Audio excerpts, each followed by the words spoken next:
Hello friends, यह एक unknown girl है। आज मैं आपको बताऊंगा एक अननोन गर्ल को चैट से इम्प्रेस कैसे करें। तो सबसे पहले मैंने मैसेज भेजा, हाय सुनो एक बात बताना है। ऐसा मैंने इसलिए किया क्योंकि मैं नॉर्मल अगर हाय मैसेज भेजता तो वो शायद रिप्लाई नहीं देती। तो उधर से रिप्लाई आया, कौन? तो मैंने बोला सॉरी यार, मेरे को लगा मैं आपको जानता हूँ, ध्यान नहीं दिया। आप एसओटी की हो ना, जहाँ मैं रहता हूँ। आप मेरी क्लासमेट हो? उन्होंने बोला नहीं तो हम नहीं जानते आपको। मैंने बोला सॉरी, मैंने आपको मैसेज किया, आपको बुरा लगा होगा, मुझे लगा आप मेरी क्लासमेट हो। फिर उन्होंने बोला नहीं नहीं, बुरा क्यों लगेगा।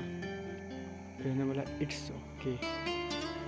फिर मैंने बोला डीपी में देख के आप मुझे मेरी क्लासमेट लगी, रंग रूप से आप उस जैसी लगी, लेकिन जब आपने इतने अच्छे से रिप्लाई दिया तब आप मुझे उनसे और अच्छी लगी। एक कॉम्प्लीमेंट के लिए उन्हें मैसेज किया, ओह थैंक्स फॉर कॉम्प्लीमेंट। फिर मैंने मैसेज किया यू आर वेलकम। मुझे लगा आपको हमारी बातें बुरी लगी हैं, इसीलिए सोचे एक शायरी आपके नाम, या तो और अच्छा लगेगा या और बुरा। तो उन्होंने कहा इरशाद। उनको लगा कि मैं एक और शायरी बोल रहा हूँ। फिर मैंने मैसेज किया वाओ। फिर उन्होंने कहा यही नहीं कहते, मतलब अगर मैं शायरी नहीं कहता तो इनको तो शायद मेरा बाजा बजने वाला था। तो मैंने कहा ये वर्ड में अलग ही फीलिंग है, मतलब इरशाद वर्ड में। उन्होंने कहा जी। फिर मैंने बोला इरशाद इरशाद करके आपने हमें मोह लिया, डीपी में आपकी बाल ने हमें मनमोह लिया, और काजल में आपकी दोनों आँखों ने मुझे और मेरे दिल को समोह लिया। फिर मैंने लाइक किया। फिर मैंने बोला बस शायरी है, क्योंकि मैं स्टार्टिंग में अभी से चैट कर रहा हूँ, थोड़ा फ्लर्ट कर रहा हूँ, तो ऐसा ना हो कि उनको बुरा लगे, वो बात करना बंद कर दें। तो इसलिए मैंने किया बस शायरी है, गलत मत समझिएगा। तो उन्होंने बोला क्या बात है यार। तो मैंने कहा नहीं नहीं, अच्छी लगी हमें। फिर मैंने बोला वैसे आप कहाँ से हो? तो उन्होंने बोला जीकेपी। और आप? फिर मैंने बोला चानापार, सौतगढ़ से। फिर उन्होंने कहा यह कहाँ है? फिर मैंने बोला वो क्या है ना, हमारे एसओटी का नाम पहले चानापार था। फिर उन्होंने कहा था यह कहाँ है? तो मैंने कहा नौगढ़ से थोड़ा सा आगे।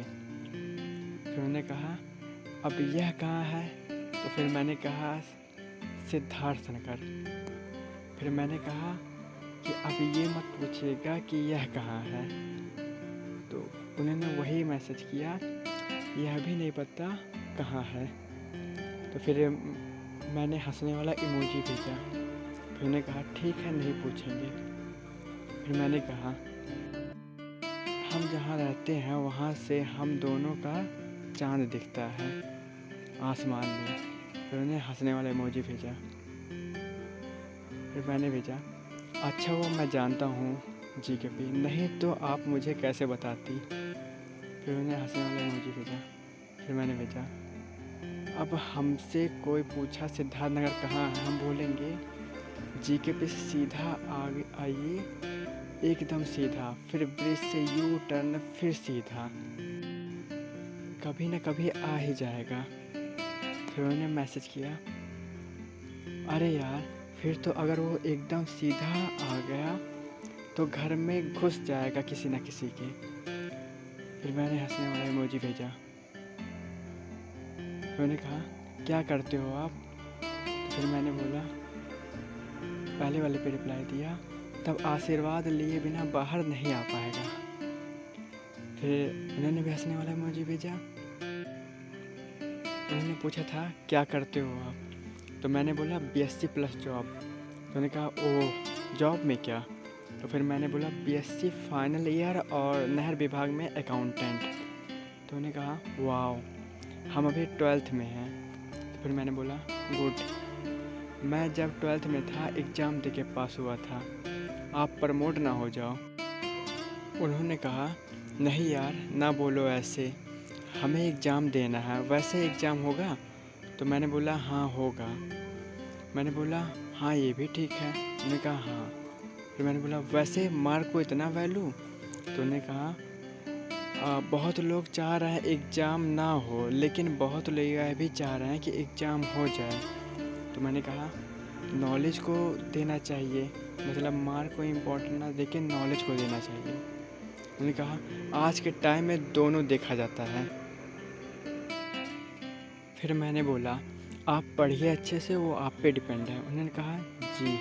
फिर मैंने बोला हाँ ये भी ठीक है। उन्होंने बोला हाँ। फिर मैंने बोला फैमिली में सब कैसे हैं? तो उन्होंने कहा बढ़िया हैं। और आपके? मैंने कहा खुश हैं सब। फिर मैंने पूछा डिनर हुआ आपका? उन्होंने कहा अभी नहीं, बन रहा है। फिर मैंने बोला हम हैं ना हंसाने के लिए अपनी फैमिली को। उन्होंने कहा अच्छी बात है ना। फिर मैंने बोला फैमिली को खुश रखने में सुकून मिलता है, दोस्तों से बातें करने में जुनून मिलता है। हमने तो आपसे बात किया क्योंकि हमें भी आप जैसे अच्छे लोगों से बात करने में सुकून मिलता है। उन्होंने कहा वाह, मतलब आप शायर भी हो? तो मैंने कहा इरशाद। मैंने वाह बोले इसलिए। फिर मैंने बोला अरे नहीं, यह तो फीलिंग पे डिपेंड करता है। उन्होंने कहा जब शायरी स्टार्ट होने वाली रहती है तब इरशाद बोला जाता है। तो मैंने कहा सॉरी, पता नहीं था मुझे। उन्होंने कहा कोई बात नहीं। तो उन्होंने कहा मतलब अभी अच्छी वाली फीलिंग आ रही है। फिर मैं बोला कोई ना, आपसे और भी बहुत कुछ अच्छा सीखने को मिलेगा। उन्होंने कहा ज़रूर। फिर मैंने बोला हाँ जी। अच्छा मैं डिनर कर लूँ, आप भी कर लीजिएगा। उन्होंने कहा ओके। फिर मैंने बोला कुछ देर बाद हाय। उन्होंने बोला हेलो। मैंने बोला डिनर हुआ आपका? उन्होंने कहा जी आपका? मैंने बोला हाँ जी। और आपके घर में कौन कौन है? उन्होंने कहा अम्मी अब्बू छोटी सिस और बीएम बॉम, मतलब हाँ वो लिख रहे थे लेकिन बीएम लिखते मतलब बॉम बोला। तो फिर मैंने बोला हमको तो लगा बीएम मतलब बॉम्ब। तो फिर उन्होंने कहा अरे नहीं यार। फिर मैंने बोला आप डिनर में क्या खाए? तो उन्होंने कहा चिकन बना था। तो फिर मैंने बोला हमारे घर भी, मतलब मेरे घर भी चिकन बना था। उन्होंने कहा वाह। फिर मैंने बोला फेवरेट है? तो उन्होंने कहा हाँ यार बहुत। तो फिर मैंने बोला मेरा भी, वैसे अम्मी वर्ड मुझे एकदम प्यार लगता है। उसके बाद फिर मैंने बोला लव वाली फीलिंग आती है, अब्बू में डर वाली फीलिंग आती है।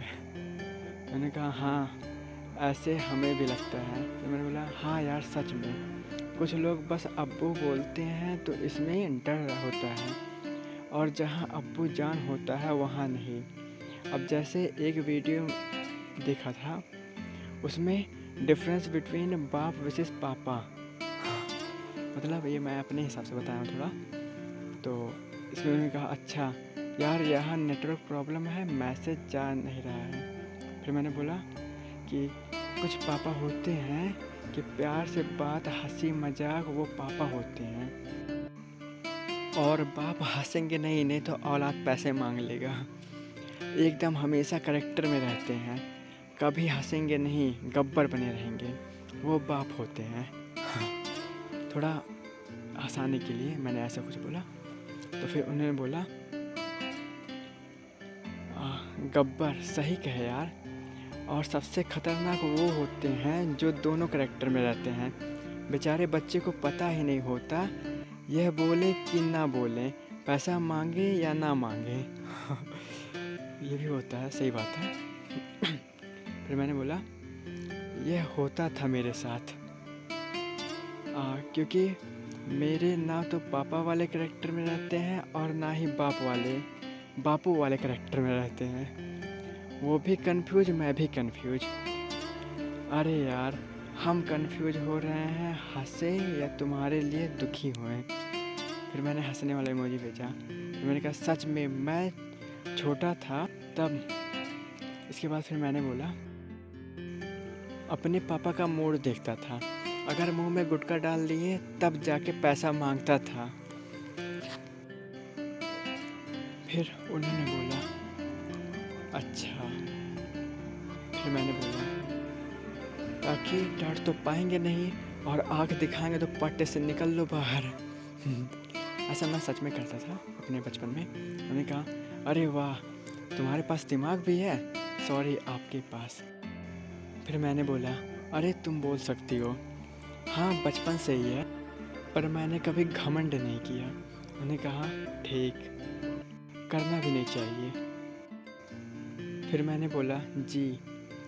फिर मैंने बोला इस कदर आप मुझे यूँ नसीहत दे रही हैं, हमें आप से तुम बोल रही हैं और धीरे धीरे हमें इरशाद बोलना सिखा रही हैं, इसीलिए आप हमें और भी अच्छी लगने लगी हैं। फिर मैंने बोला बस शायरी है, प्लीज़ बुरा मत मानना, फ्रेंड की नज़र से पढ़ना। फिर उन्होंने कहा यार देखो मेरी एक ही नज़र है, हम उसी से पढ़ेंगे। फिर मैंने बोला हाँ ये भी ठीक है। फिर मैंने हंसने वाला इमोजी भेजा। फिर मैंने बोला ये बताइए आपके पास अब्बू जान है या अब्बू?